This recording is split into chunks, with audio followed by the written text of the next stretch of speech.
Welcome to Necessi-Tea. I'm Marguerite Pierce.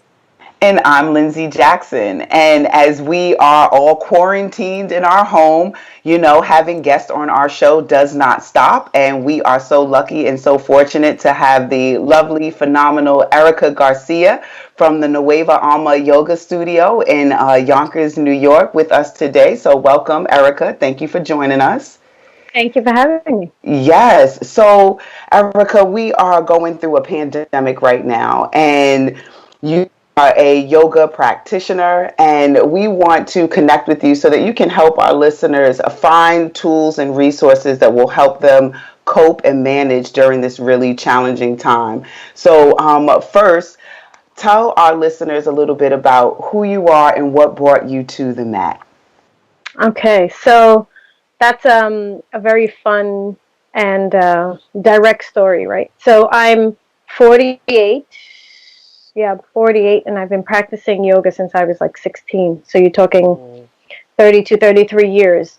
Um, as a child, I was a gymnast and a dancer. And then, once I transitioned as a young teenager, and, I grew up in the Bronx, single mom, she was like, we don't have money to be doing these gymnastics tournaments, dance things and all that. You have to stop. I happened to find yoga through an old book that didn't have the cover, and I always joke because coming from New York, like back then they used to have like little, like the pocket, Mm-hmm. and then if it didn't have the cover, you didn't have to return it. So somebody abandoned this yoga book, and I didn't realize till years later that it was light on yoga. But as a former gymnast, I remembered that I always felt whole when I was breathing in my body, upside down in movement, and I wanted to feel that again. So I started to follow this little Indian dude with little loincloth and, like doing these moves in my little bedroom apartment in the Bronx. And being Puerto Rican, my grandmother used to always say, we're white, we're black, and we're Indian. And I will always remember because she was very bougie, she'd be like, with her little glasses down, drinking her Bustelo, and she would look at me like, what is this kid doing, And I remember one day she said to me, what are you doing? And I said, yoga. And then, of course, in her Spanish, she was like, yoga, yoga, yoga, what's this yoga? And I was like, look. And I showed her the picture, and she was like, oh, my God, this kid got it wrong. I said we were half Indian. She picked the wrong ones. So in Spanish, she's like, those aren't our Indians. Those are the wrong ones from really far away, man. And I was like, well, I'm digging this. Feels good. And she was like, this kid got it wrong. I don't know what she's doing. These are the wrong Indians. So fast forward, around that same time too, my mom, as a single mom, in the summer times would send me to Puerto Rico every summer to be with my other grandmother and her two sisters. And I thought they were crazy because who's reading, tarot cards? They're rolling cigars. They're, like hanging out with the peeps, up, down, everywhere. Very connected to our Afrocentric, what makes us, that gives us that extra in the culture. And at the same time, I thought they were crazy because I would open up their cabinets and there was nothing but mason jars with dried flowers and roots and stuff like that. So I was like, I have this injury. And she'd be like, go find this flower, go 3 leaves down, grab this. And she would like mix it up. And little did I realize that they were teaching me herbology. Mm-hmm. And we would go to the market and I would pick the fruits every day. And she would teach me when to pick the fruit, when not to pick the food, whatever. So they were teaching me botany, and which is, a stem from, Ayurveda. And it all resonated. That I was like, oh, that's what this guy's talking about in this book, and the natural herbs and whatever. But at first I was like, these ladies are crazy. They're collecting branches, And my mother was like, just listen to them. Then mixing it with olive oil and making me drink it, or rubbing it on me and I smell like it, and I got plants all over me. And fast forward to 30 years later, that they were my best teachers ever. Were these great little old ladies and all the and these oral traditions that, when you understand, yoga was orally transposed through the generations. And so were my ancestors were doing it. And this came from, the indigenous Indian side, this came from the African side, and this is how we find that happy marriage. And then, so I've always been in movement because I realized that movement was what made me feel whole and connected. Mm-hmm. And the deeper that I dove into yogic practices and realizing that there really are just, these Vendic principles, many people don't realize they predate every single religion by 3,000 years. Mm-hmm. And if you take out the dogma of every religion, it really just comes down to just the universal principles of just being a good human Yeah. and finding peace. And all of it resonated with me. And part of my, like we'll call it my jam as a yoga teacher, is that I've been in it for very long. I'm one of the more senior teachers in the industry that is the only Latina with curves and rock my gray hair. And I've been teaching for many years. For over a decade, I've taught, I don't know, 10,000 hours of teaching. I've trained many teachers. I certified teachers. I mentor yoga teachers. But part of what makes my offering unique is that I've never lost who I was, Mm-hmm. and staying true and authentic to myself, because these were all tools that um, they were like always in my back pocket to keep me whole. So no matter what came at me, I knew there was, like, if I just stood connected, mind, body, and spirit, God, God, I'm riding on you. You know what I mean? And my relationship with the great God or goddess is one that's within, and my best friend. I talk to Yeah. him all day. And I'm like, Right. did you just see that? Because I just saw that. Like, help me out here. You know what I mean? I don't believe in this, like, throw yourself down, ever present, punishing being. I believe in this thing that just All supports me loving. in Mm-hmm. everything that I need and do. And that was fortified more when I didn't start teaching yoga until I'm a 9/11 survivor. And I'm I think part of the healing happens when you're transparent and you learn to breathe into the trauma, provide spirit to get you through. Mm-hmm. Um, because we all have trauma, various levels. And I know that I've had other yoga teachers say, like, well, your trauma is different than my trauma.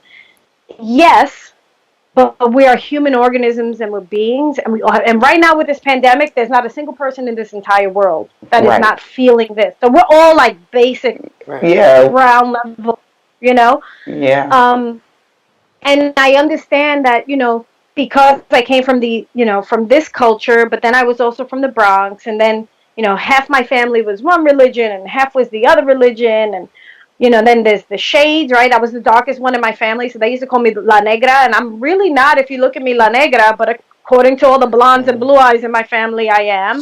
So I do understand the colorism. I do understand being the one from the single parent, from the one of the only first divorced kids, in the 70s and all that. And I just studied in my own truth. I was the only curvy one, and I wasn't Spanish enough for the Spanish kids. I wasn't Right. Black white enough enough for for the the black. Right. yeah, Right. you know. So I just had to learn to. I call it the spiritual surfer, right? I just had to, like, surf Mm-hmm. and find where we are all more in common. I learned to shift my lens to seek more the commonality than the The difference, because there's differences. always Yeah. going to be different. But if you come from a place of love and just where are we common, then you could always be in the human experience. Mm-hmm. And as a teacher, that is what I teach teachers to teach, is everyone let everyone find their own level of unpacking what's going on in this Yeah. moment, Mm-hmm. so that, and allow them enough space to have that human experience. Yeah. I'm a 9/11 survivor, so I have the PTSD from that, and it's been raging now with this pandemic With the and being stuck in the pandemic, house. right? Oh, without Mm-hmm. a doubt. Um, I also was diagnosed with an autoimmune illness that, partially paralyzes my body every few years. And I've had to use the yoga on the physical aspect to rebuild my body at least 5 times. Mm-hmm. Um, and I've had to find spirit again. The studio is named Nueva Alma because It's New Soul translated in Spanish, and it's because I just truly know what yoga has done for me with that. It's a moving prayer. It's a moving surrender to that which is greater than you, because there is something greater than us. We all have different definitions of it, but it does bring us that movement, and that silence of the mind brings us to a state of peace and calmness that cannot be described. So I know that when people take classes with me, they leave with that experience because I bring them back to that state of wholeness. Yeah. If I could just interrupt, I want to just say that that's something that, I personally experienced coming to your studio. A coworker of mine, and she's a friend as well, Lizette, she introduced me to your studio. And I remember attending the first 8 a.m. sunrise session. And I was in tears, sobbing, but there was just a way that you had the ability to not just connect with the people that were there, but encouraging people to connect with themselves that were also there, and so it was just so profound. It was so powerful that I miss it. And so that also leads me to this morning. Talk to us a little bit about like how you're being called to serve during this pandemic. How are you able to pour into people without the studio? Right. Yeah.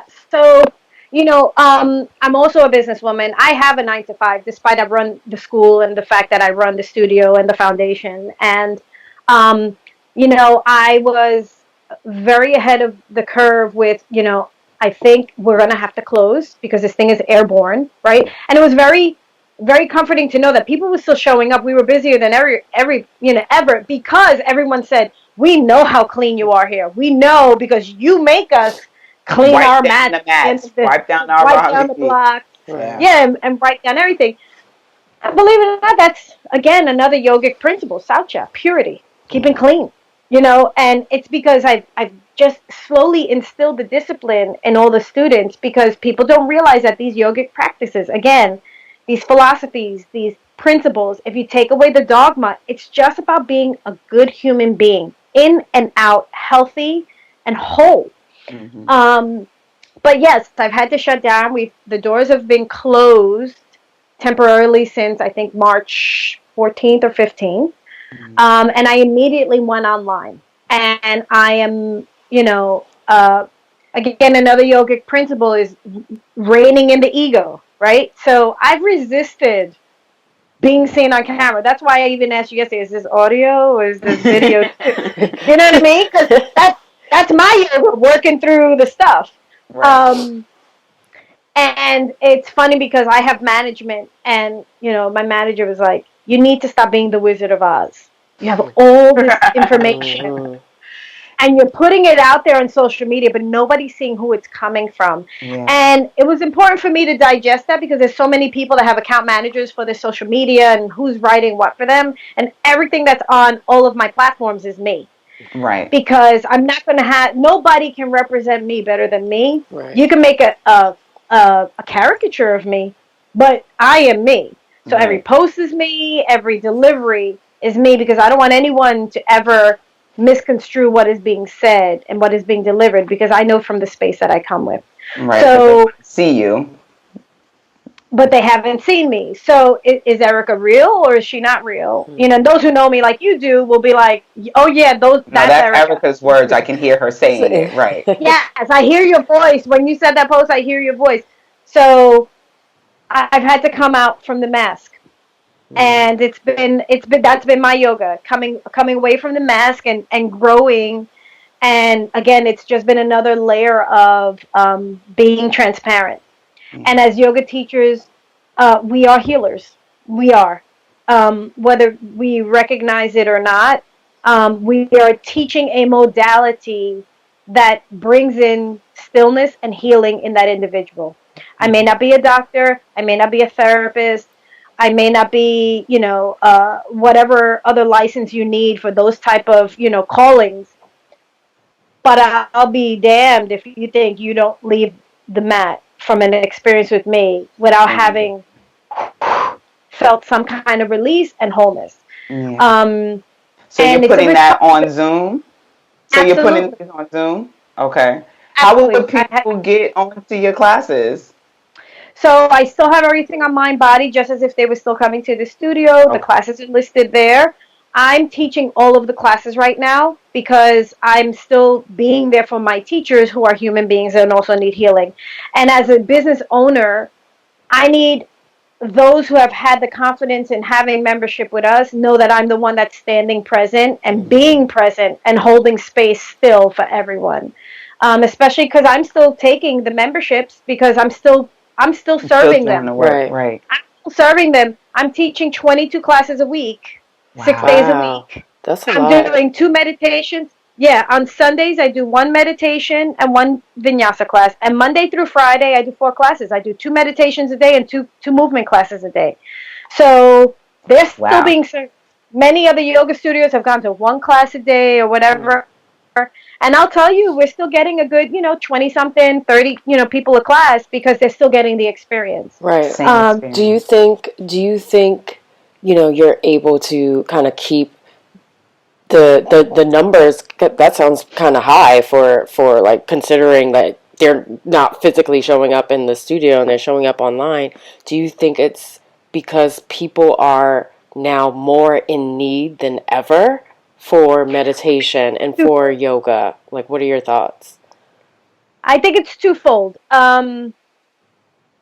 You know, there's and I've learned, and again, it's funny because when I train teachers, there's two main things that I teach them, and it has shown up now, which Mm-hmm. Hmm. is you need to be so strong in your verbal cueing that you shouldn't have to touch someone.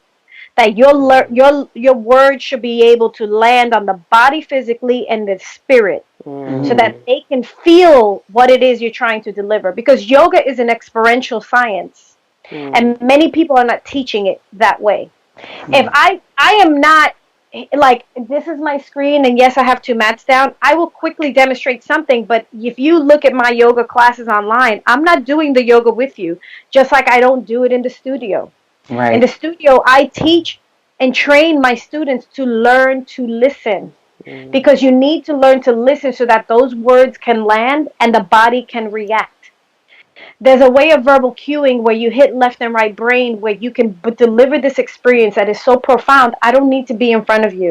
So I'm actually sitting with my microphone looking at bodies, and I'm like, Lindsay, lower your left hip, and Eileen, straighten out that standing leg, and I'm giving you so many adjustments that they are fully in their bodies, which is what it's supposed to be, versus looking at a screen and following and looking at a screen and following. For that, they could Mm. do it for free and just get some video on YouTube. That's not what yoga is about. Right. If you're paying for it, you need to be feeling it. And so, you know, and again, as a yoga teacher, I'm still adjusting my languaging, and I'm always in a state of learning. So I literally pulled out, I'm looking at the books right there. I pulled out some new imagery books for me to even fine tune some of my languaging on some poses that I know aren't landing the way I want them to, because I want them to get, if they're giving me those 60 minutes, it's an honor at this point that they're Mm. trusting me in a space where they need help, whether Hmm. it's physically or mentally. It is a true honor that, especially because it's so cannibalized. Everybody's online. Everybody's thinking they're going to get famous now, and again, they're in their egos. All of that will die down, and the teachers that are serving, like myself, will still stand the test of time, because the teachings are timeless. It's about letting go of my own ego, which thankfully I'm always unpacking, and recognizing I just got to stick my heels in and keep delivering what I've always been delivering. That's why I've been around for so long. Is Hmm. that I just got to learn to shapeshift and just still be there. So the Zoom classes are still working. Will they die down slowly? Yes. As a businesswoman, I just have to now see the true landscape of what it is, and we are now a virtual studio. Mm. And so, but in the next month, I have to probably change the memberships to what is a virtual platform, because that's the respectful thing to do. Is okay, Hmm. we're no longer physical, but now we're a virtual. But I will Mhm. tell you also, I'm looking at the opportunity that I do work from home several days a week, so I might as well now, once we do go back. continue to do these online Do classes virtual. and do both, Right. so that if you're stuck and you got stuck on the train and now you got home too late, oh, but you know what? I know that there's an 8 o'clock virtual class. Let me jump into that one. Yeah. Or you know what? I've been loving the morning meditations, and I can still take do the 7:30 meditation and then go jump on the train. Or you know what? I could do it with my headset on the bus and just still experience it. So I think I am going to now. That's the opportunity. Is we're going to keep the virtual going, and that'll be me once we get back into the studio. And then the days that I can't, because you're forgetting the studio is in New York and I live in New Jersey, so it's still a way of me still being there when I don't have to be there. And I think it'll be an even much more robust offering to the students with their membership, to, again, to respect their hard-earned cash, because especially now so many people just don't have it. Right. And while yoga is a necessity, it's always been viewed as a luxury. And I think now the shift is where people are understanding it really is more. It really is not a luxury, but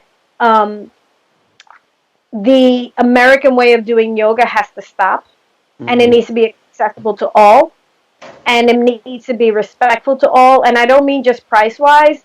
I also mean in how it's being delivered, and that's another thing that I've always been teaching my teachers. Like, you need to learn your languaging where you're not disrespecting someone or triggering someone, where because they need to feel safe. They need to feel safe with you, and they need to feel safe with their bodies. And especially now that everybody's in a different, varied state of trauma.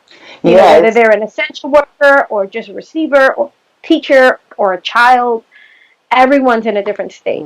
Yeah, that safety has to be restored for everybody, right? It's not just, people have experienced this one traumatic event and you need safety restored. It's like right now we're all going through this traumatic event. So like every single day you need assurance that you're safe. Physically, mentally, emotionally, you need to know that you're safe. And connecting through yoga allows you to feel safe with self, and then also whoever it is that's guiding you, like you, right, through this. So then you would say that yoga is a good practice for people to get engaged with during this time, during this pandemic. Absolutely. I wouldn't miss a day. I would not miss a day. I kid you not. It's what's been helping me. It's what's been helping me, and I've again, knowing how it helps with trauma, I specifically geared the classes for that to happen. So there are some people that need a good shakeout. They need to shake out the nerves. They need to just sweat it out and get it out. So that's why my early morning classes are the faster paced, let's sweat it out kind of classes, because the nervous system may still need that because they didn't rest overnight. And they may need that shakeout in order to get to work and be present with the people without lashing out at someone or just coming out when it's like, I just dropped the pen. I didn't realize that the whole world was about to come down on me because I just dropped the pen. You know what I mean? My 5 o'clock classes were specifically geared for different things. So my Monday 5 o'clock, because some people, even if they miss the morning, they may still need that 5 o'clock shakeout. So I do the 5 o'clock shakeout. But Tuesdays and Thursdays, because now we've been sitting probably all day, the Tuesdays and Thursdays are chair classes. They're a stronger chair class for building strength, but I'm trying to get them to move because they've been sitting all day. Because now they're all working from home. Now, Wednesday, midweek, I did a yin class with a little bit of soft flow. But yin, you're forgetting also, right, is to get into the tissues and ligaments. Second chakra, iliopsoas. Not painful, uncomfortable, right? But what we do, we're in that second chakra, which is where our fight or flight is.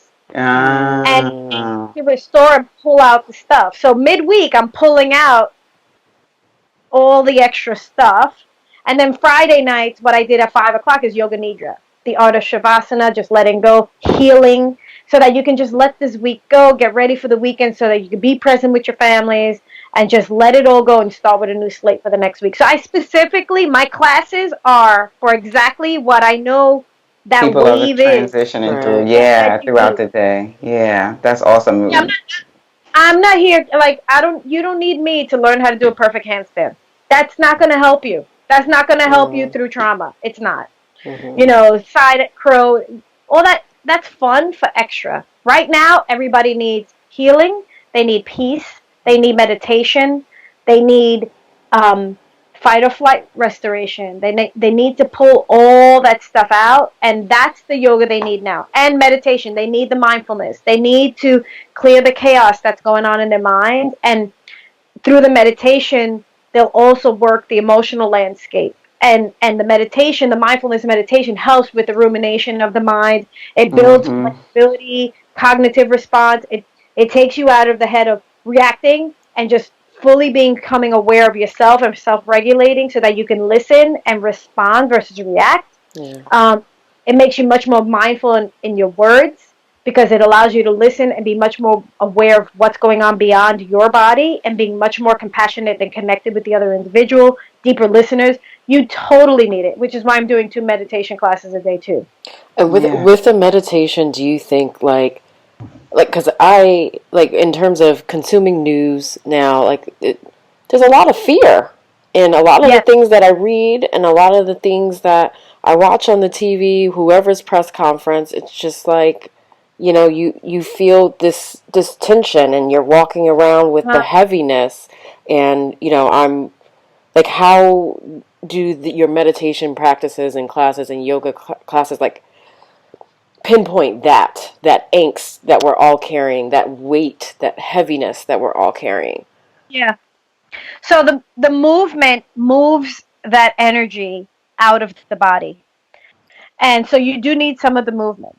And so I do guided mindfulness meditations, which is very different because I'm constantly delivering you a beautiful dialogue to help you navigate what's going on in the body, which is also very good for beginners because a lot of people I can't sit down, I get bored. Right. But I guide you through with enough time to just really find that beautiful release and centeredness by the time you're done. So I do different topics.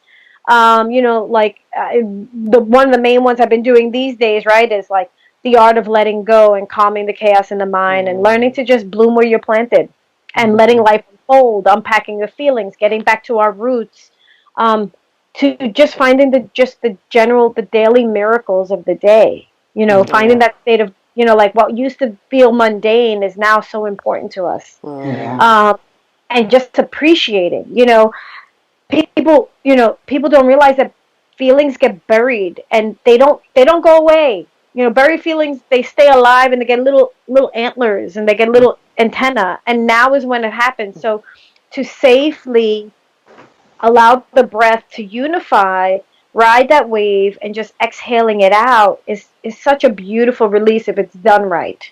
If it's done right. And that's what I do. I do is the 7:30 in the morning one. We've been calling it the morning crew because in the 7:30 I'm very spiritual, and so the tone of the 7:30 morning ones have been more like let's find the daily miracles, and it's been a little bit more prayerful. And I've been just riffing and speaking to God or Goddess and just bless who's in this room with us today and, just cover them with a hedge of protection, let them have mercy and just keep it going. The 1 o'clocks are the midday pause. Boom. All right, I have 15 minutes. It's my lunch hour. Let's sit down. And I've had a hectic day. And let me help me find this getting together so I can finish the rest of the day. So I get different crowds, which is kind of cool. And I get some that do both. They're like, you kidding me? You get me through this day. If not, my husband wouldn't still be here. My kids would be somewhere else. Right. Thank you, Erica. You're saving my family from destruction. You know what I mean? Yeah. Yes, totally. And you know what? I think I'm going to just continue this because I can use this midday break and the morning start, to keep me on a schedule.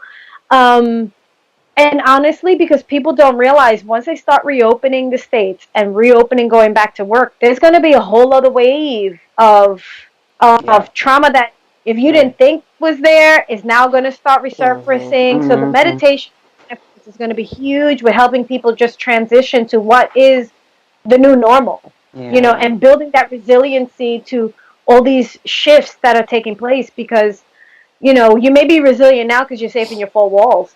But the moment you step out, now all of a sudden these new fears are going to start to surface, and even the essential workers, they may be holding it together now, but, people don't realize these people are, that they're serving their half of them are dying alone because the families can't come be there. So they're not only taking care of them, but they're also the one conducting the hospice and transitional life stuff for them. And they're probably all here keeping it together. And I so would rather them take meditation and do yoga versus at the end of the day going and having A drink or whatever, right? Right. drink or a joint or something else. Yeah. Like self-medicating isn't what's going to help them.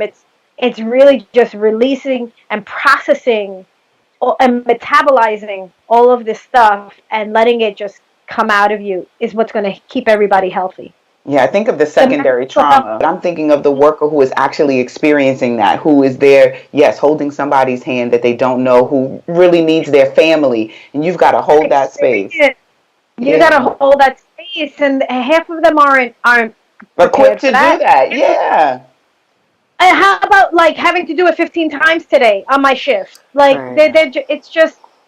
And my heart goes out to them. So if I don't even know if you realize, like even this morning, I said for this Wednesday, I was like, how can I help them? So I started like throwing, if you're an essential worker, privately message me. I will get you my Zoom link. Take the class for free. Like I just want to be there so that they know when they're ready. They may not be ready now, but they may be ready in 2 weeks or whatever. They can just like, hey, Erica, I need a class. You know what I mean? And as a teacher, yes, could I use the $10 donation? Absolutely. But me holding space, that's way more important because if you don't have it or it's not there right now, human to human, I just need to be there. And I just need to serve. And it's my way of giving back because this is all I have, but I know it's a gift and I know it can be used. So I'm giving it, you know? Yeah. So that's what I've been doing. Right. And you think about just how valuable that is and how much that would be paid forward, right? You holding space for these essential workers that are just taking on so much and allowing them to be in a different mindset to show up differently for the people that are coming to the hospitals or coming into the grocery store and all that stuff. Yeah. Exactly. It's just it's going to be an exponential payout pretty much. Yeah, I know it'll be paid forward. Yeah. It totally will. Yeah. That's the least of my concerns. Yeah. So Erica, as you talk about the prayer and meditation, you offered that you would close us out with a lovely meditation or prayer. So before you take us there, let our listeners know where they can get connected with you. What's the best way to find you and get into these Zoom classes that you're doing? So if you don't mind me, right? So we have the studio is nuevaalma.com. You can find me directly at ericagarciayoga.com. Okay. I'm on social media, Instagram and Facebook. Mainly Instagram if you want to directly, quickly message me if you don't want to email me. I also have a nonprofit foundation that I created after Hurricane Maria that has been resurging now because people, and actually corporations, right? Because we're doing corporate offerings too for a corporation that would like to have a 15-minute dial-in for all of their employees while they're at home. It's been a very progressive way to do that. But there are some people that said, you know what, my funds are low, and I've been able to offer them an opportunity that if you make a donation to the foundation, through that donation, we will offer that service to you. Oh, nice. So it's a win-win. So they get the tax donation, and people have been paying it forward too. So if they've done one, they've then said, I want to pay it forward, and can I buy another session for this group or whatever, which has been pretty wonderful actually. So those are the best ways to reach out to me, and you could always just directly email me, Erica at Erica Garcia Yoga, and it's ERICA, not K. So it's ERIC, yeah. So ERICA at ERICAGARCIA.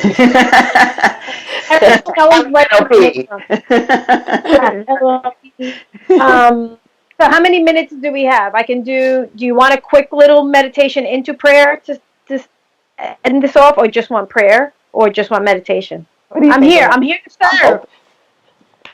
I'm open too. Maybe meditation into prayer. Okay, so we'll do like 3 minutes and 3 minutes, kind of. Yeah. Okay. So why don't we sit comfortably? So Everyone who's sitting, just sit comfortably in a nice, easy pose. Bring your palms up on your thighs. Allow the chin to fall down to the chest. And just close your eyes. And allow the face to get soft. And let's just find our breath together. So everyone together, just take a deep inhale for a count of 4 or 5. So inhale, 2, 3, 4, 5. Hold it at the top. And then open up the mouth. Exhale, H-A, ha.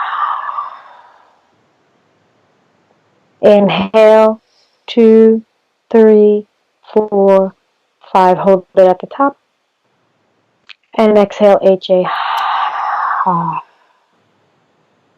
And then close your mouth gently. And find the rhythm of your own breath. And just breathe here. And just taking these moments of stillness so that our minds can just relax. It's so important. Taking each moment, moment by moment.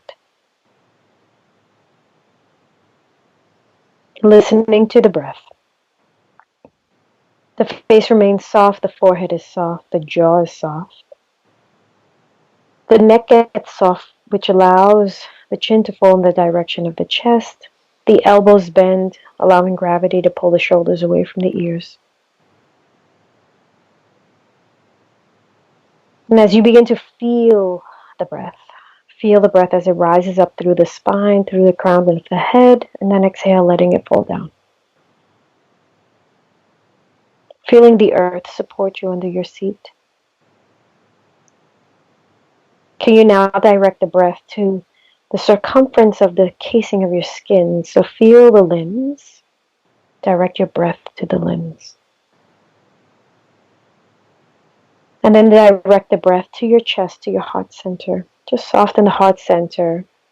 Soften it enough so you can feel the chest expand with the inhales and then collapse down with the exhales. And just finding your sweet spot.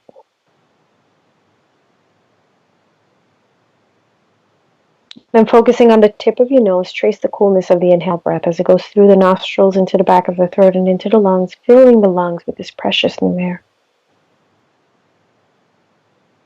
And then conversely, feel the exhale breath. Notice how it's different. There's a release, a detoxification. Let all the old air out. And then just scanning the body. Notice if there's any tightness or tension anywhere in the body. Sometimes there's a difference in temperature. It feels warm and hot. Just exhale it out with the exhale. See if you could just soften and neutralize those spaces. Don't try to name it. Just practice non-attachment and just feel the wave and letting what's natural in the body just soothe you.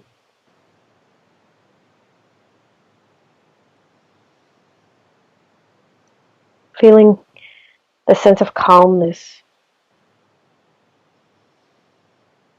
Breathing here. You know, the days may feel different from each of us for these days, right? So taking this moment to connect, we can just come together near and far without a difference of age, state, color, financial circumstances. Getting rid of all the labels, just being humans together, bringing this breath, this deep inhale and this exhale as one breath, collectively in unison as one consciousness.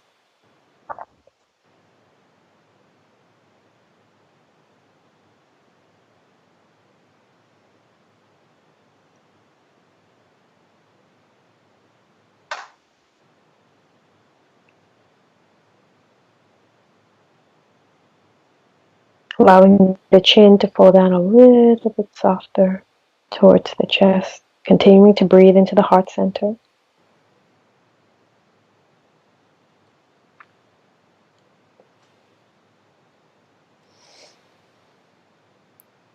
And then slowly coming back into your body, bring your hands into Namaskar, which is prayer pose, and then bring your two thumbs to your third eye center and bow even more deeply as I seal this practice with a beautiful prayer.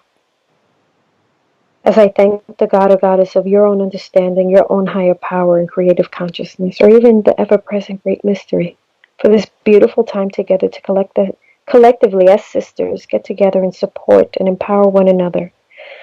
Taking this moment to be together, breathe together, and heal, allowing this precious breath to nourish us from our tissues to our bones, allowing us to experience ourselves and each other as one, so that we may conclude and we can step forth in the best expressions of ourselves today, protected by that great light, shining this beautiful love and light into the spaces that are dark within us and within all.